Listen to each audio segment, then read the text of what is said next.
Padi wangi MR-Ki76 adalah hasil kacukan antara titisan Ki72 dan baka cuicak wangi.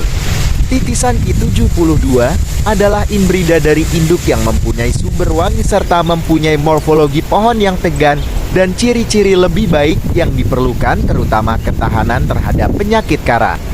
Baka cuicak wangi pula ditanam oleh petani di Cuika, tetapi rintang terhadap penyakit kara. Tekstur nasinya sama dengan varieti jasmine yang lembut, melekit dan berketul-ketul.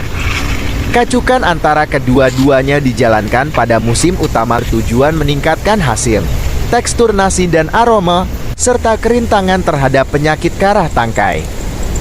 MR-Ki76 mempunyai pohon tegal serta tegap dengan daun pengasuh yang panjang dan tegak manakala matang sekitar 110 hari selepas disemai.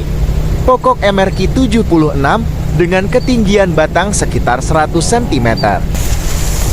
MR-Ki76 adalah sederhana rintang kepada karah. Juga sederhana rintang kepada serangan benaperan dan hawar daun bakteria, selain hawar seludam dan penyakit merah virus. Menariknya padi MR-Ki76 ini adalah ia berbau harum pandan bermula dari umur sebulan ke atas, sehingga masak, berasnya, jika kita masak berbau harum dan juga enak nasinya dimakan.